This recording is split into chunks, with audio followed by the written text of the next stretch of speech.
তাহলে এই স্লোগানের ভাষা বা প্রতিবাদের ভাষা নিয়ে আপনি কিছু বলবেন? আমরা জুলাই গণ অভ্যুত্থানের সময় অনেক সৃজনশীল স্লোগান দেখেছি, যে স্লোগানগুলো একেবারে বাংলাদেশের যে জন্মলগ্নে ৭১-এও যেরকম মানুষকে উদ্বেলিত করেছিল, জুলাইয়েও সব মানুষকে এক সুতোয় মিশিয়েছিল। তার বিপরীতে এ ধরনের শব্দচয়নের স্লোগান কিন্তু আমরা দেখি নাই।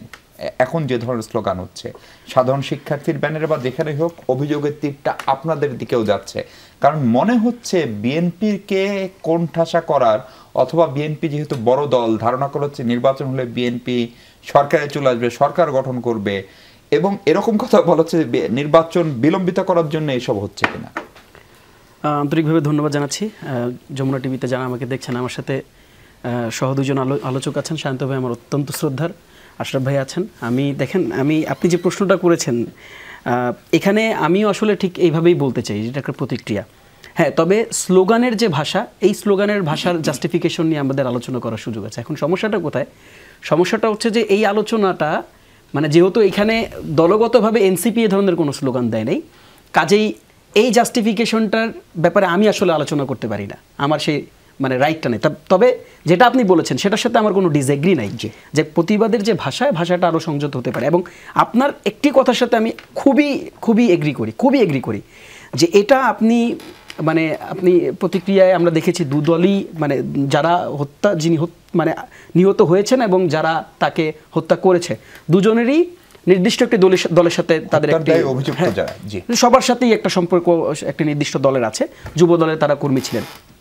কিন্তু আপনার যে কথাটির সাথে আমি অত্যন্ত সহমত, সেটি হচ্ছে যে এই স্লোগানটি আপনার যিনি স্বরাষ্ট্রমন্ত্রী বা উপদেষ্টা, তার বিরুদ্ধে ওঠা উচিত। এই স্লোগানটি যারা এখন দায়িত্বরত আছেন তাদের প্রত্যেকের বিরুদ্ধে ওঠা উচিত।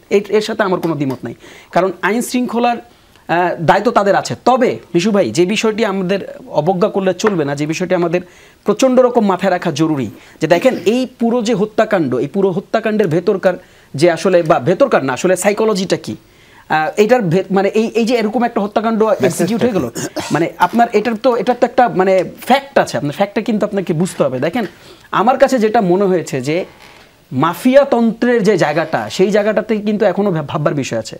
বিএনপি ইমিডিয়েটলি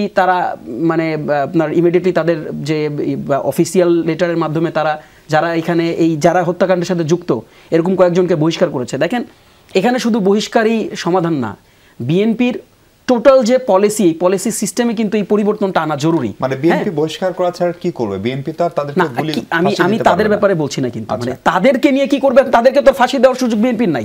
এটা তো আপনার ল এনফোর্সমেন্টের কাজ, এটা তো আইন বিভাগের কাজ, এটা তার কাজ না। এটা that we are very aware of it. But আমি সেটা বলছি না, আমি বলছি হচ্ছে যে আমূল পরিবর্তন, একটা দলের অভ্যন্তরে যে সংস্কার প্রয়োজন, এই মেসেজটি কি আপনি পাচ্ছেন না এখান থেকে? আপনি কাদেরকে রিক্রুট করেছেন, কারা আপনার দল পরিচালনা করছে, কারা আপনার নেতৃত্বে আছেন, কোন মানুষগুলোকে দিয়ে আপনি আপনার এলাকার যে কার্যক্রম, দলীয় কার্যক্রম পরিচালনা করেন, এটা কি ভাববার সুযোগ নাই? কাজেই দেখেন, এই যে বল পাসিং এর যে রাজনীতি, আমরা সেটা টকশোতে বৈশা করতে চাই না, বরং গঠনমূলক আলোচনাটাও তো জরুরি। দেখেন, আজকের এই যে ঘটনা, এই ঘটনা কি বিএনপিকে এই মেসেজটা দেয় না যে তার অভ্যন্তরে তিনি যে দল, এখন আপনি বলতেই পারেন, বিএনপির যে কোনো একজন এসে বলতে পারে, ভাই এত বড় দল, আমি পুরো রিক্রুটমেন্ট প্রসেস দেখবো কিভাবে? বাট আপনি যাদেরকে নেতা বানাচ্ছেন, আপনি যাদেরকে দিয়ে আপনার এলাকার রাজনীতিটা করাচ্ছেন, তাদেরকে কি আপনি দেখবেন না? নাহলে তো 2 দিন পর আপনার পাওয়ারের তো একটা স্কোপ এখানে আমরা দেখেছি। আপনি দেখেন দিনে দুপুরে এইভাবে করে। আমার খুবই একটা ধরেন, একজন যুব দলের কর্মীও যদি উনি হন, ধরেন উনি বড় দায়িত্বে, উনি কাউকে পাথর দিয়ে মারবেন মৃত্যু নিশ্চিত হওয়ার পরেও, এইটা কি কোনো প্রক্রিয়ায় কোনো দলের পক্ষে বোঝা সম্ভব? ভাই, আপনি বোঝেন, আপনি ভেতরকার সাইকোলজিটা তো বুঝতেছেন না, এটা দলের পক্ষে বোঝা সম্ভব না। আপনাকে যে জিনিসটা বোঝা দরকার, যে জিনিসটাকে আমরা অ্যাড্রেস করার চেষ্টা করছি, সেটা হচ্ছে, দেখেন, যে জিনিসটা আমরা অ্যাড্রেস করার চেষ্টা করছি সেটা বোঝাটা জরুরি। সেটা হচ্ছে যে এই যে পুরো সিস্টেম, আপনি দেখেন এই যে ভদ্রলোকটা এইভাবে করে মাইরা ফেললো, একটা লোককে মাইরা ফেলছে না, আপনি দেখছেন, আমরা সবাই দেখছি না? আচ্ছা, আপনার কাছে কি একবারও মনে হয় নাই যে এই যে মেরে ফেলার পেছনের যে সাইকোলজি, তার কাছে কোনো না কোনোভাবে, কোনো না কোনো কারণে মনে হয়েছে যে তিনি সামহাউ, এটা আপনার কাছে কি মনে হয় না যে তার কাছে মনে হয়েছে যে তার পেছনে একজন ভাই আছে, তাকে বাঁচাইতে পারবেন? অথবা 5 আগস্টের পর এই পাওয়ার সোর্সটা তাকে কে দিল?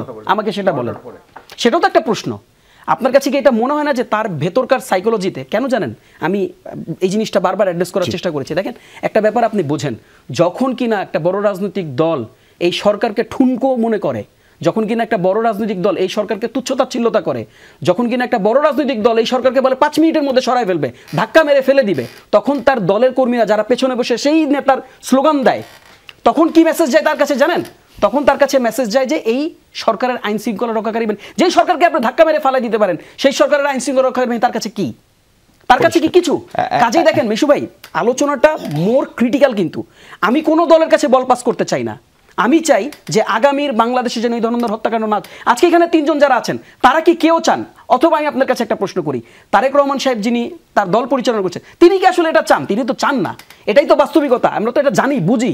কিন্তু সমস্যাটা কোথায়? সমস্যাটা হচ্ছে এই যে পাওয়ার পলিটিক্স, যেই পাওয়ার পলিটিক্স আপনার দলের কর্মীকে হিংস্র করে তোলে, যেই পাওয়ার পলিটিক্স আপনার দলের কর্মীকে এই সাহস যোগাতে সহযোগিতা করে যে আপনি রাস্তায় মেরে ফেলবেন একজনকে, আইন শৃঙ্খলা বাহিনী বলে যে কিছু একটা আছে, আইন বিভাগ বলে যে একটা কিছু আছে, আপনার মাথায় এটা কাজ করে না। আপনি এই বক্তব্যগুলো থেকে বের হয়ে আসেন।